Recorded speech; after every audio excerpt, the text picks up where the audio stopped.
Hello बच्चों, हम class 11th की इकोनॉमिक्स का सेकंड चैप्टर कर रहे हैं। आंकड़ों के संकलन की विधियां यानी कि कलेक्शन ऑफ डेटा। इसमें हम प्राइमरी डेटा कलेक्शन की सारी मेथड्स कर चुके हैं, सारी विधियां कर चुके हैं। अब हम करेंगे सोर्सेज ऑफ सेकेंडरी डेटा। द्वितीयक आंकड़ों के क्या सोर्स होते हैं, क्या स्रोत होते हैं, हम कहाँ से द्वितीयक आंकड़े इकट्ठे कर सकते हैं। तो द्वितीयक आंकड़े सेकेंडरी डेटा जो है उसको इकट्ठे करने के हमारे पास दो ऑप्शंस हैं, published sources and unpublished sources. Published sources मतलब प्रकाशित स्रोत, अनपब्लिश्ड अप्रकाशित स्रोत। प्रकाशित स्रोत मतलब ऐसे स्रोत, ऐसे आंकड़े जो कहीं ना कहीं प्रकाशित हो चुके हैं, पब्लिश हो चुके हैं। जैसे कि गवर्नमेंट पब्लिकेशंस, सरकारी प्रकाशित स्रोत या सरकारी प्रकाशन। तो जो हमारी सरकार है वो हर साल बहुत से आंकड़े प्रकाशित करती है, जैसे कि हमारी खेती बाड़ी से संबंधित आंकड़े, बैंकों के आंकड़े, रिजर्व बैंक है वो हर साल अपनी रिपोर्ट पब्लिश करता है।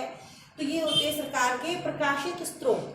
तो हम सरकार के इस प्रकाशन से आंकड़े इकट्ठे कर सकते हैं। जैसे कि अगर हमें बैंक संबंधी आंकड़े चाहिए तो वो हम आरबीआई यानी कि रिजर्व बैंक ऑफ इंडिया के प्रकाशन से ले सकते हैं। आगे है सेमी गवर्नमेंट पब्लिकेशंस, अर्ध सरकारी प्रकाशन। अर्ध सरकारी प्रकाशन कौन से होते हैं? जैसे कि हमारी नगर पालिका है, ग्राम पंचायत है या फिर हमारे जिला परिषद है, वो भी अपने आंकड़े कहीं ना कहीं प्रकाशित करते हैं। जैसे कि लोकल न्यूज़पेपर में या उनकी कोई छोटी मोटे जर्नल्स होते हैं उनमें, तो वो होते हैं अर्ध सरकारी प्रकाशन। उस प्रकार के आंकड़े वहाँ से भी हम आंकड़े ले सकते हैं, जैसे कि जन्म दर के आंकड़े, मृत्यु दर के आंकड़े, जो कि हम नगर पालिका से ले सकते हैं।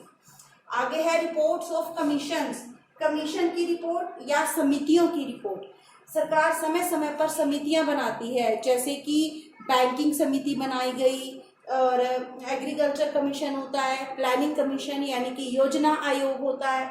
तो ये आयोग समय समय पर अपने जो रिपोर्ट्स हैं वो देते रहते हैं। वो रिपोर्ट पब्लिश होती हैं, प्रकाशित होती हैं। हम उन रिपोर्ट्स में से आंकड़े इकट्ठे कर सकते हैं। अगला है publications of trade association. Trade association मतलब व्यापारिक संघ, व्यापारिक संघों के प्रकाशन।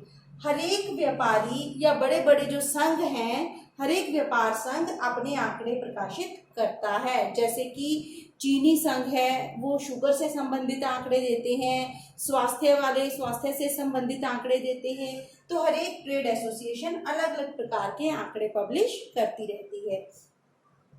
आगे है रिसर्च इंस्टीट्यूशंस। रिसर्च इंस्टीट्यूशंस क्या होते हैं? अनुसंधान केंद्र। जो अनुसंधान केंद्र है जहाँ पे रिसर्च होती है, वो जो भी नई रिसर्च हुई, नया अनुसंधान हुआ, कुछ नई खोज हुई, तुरंत उसके आंकड़े पब्लिश किए जाते हैं, जानकारी पब्लिश की जाती है। Journals and papers, journal and paper मतलब पत्र पत्रिकाएं। बहुत सी मैगजीन होती हैं, पत्र पत्रिकाएं होती हैं, जैसे कि इंडिया टुडे है या और भी कई प्रकार की मैगजीन है, पत्रिकाएं हैं, जहां से हम आंकड़े इकट्ठे कर सकते हैं। आगे है इंटरनेशनल पब्लिकेशंस। इंटरनेशनल पब्लिकेशंस मतलब अंतरराष्ट्रीय प्रकाशन, अंतरराष्ट्रीय संघ, जैसे कि अंतरराष्ट्रीय मुद्रा कोष है यानी कि IMF है, वर्ल्ड बैंक है, विश्व बैंक। तो ये सब क्या करते हैं? अपने आंकड़े समय समय पर प्रकाशित करते रहते हैं। यहाँ से भी हम आंकड़ों का संकलन कर सकते हैं। जैसे कि कोरोना से संबंधित विश्वसनीय आंकड़े WHO के होते हैं, वर्ल्ड हेल्थ ऑर्गेनाइजेशन यानी कि विश्व स्वास्थ्य संगठन। तो हम WHO की साइट से आंकड़े ले सकते हैं कोरोना से संबंधित। तो ये क्या है? इंटरनेशनल यानी कि अंतर्राष्ट्रीय स्तर पर काम करने वाले संस्थाएं हैं, जो कि हर साल या समय समय पर अपने आंकड़े प्रकाशित करती रहती है। दूसरा है अप्रकाशित स्रोत। अप्रकाशित स्रोत की वो सिर्फ आंकड़े इकट्ठे किए जाते हैं, कहीं पर भी उनका प्रकाशन नहीं किया जाता।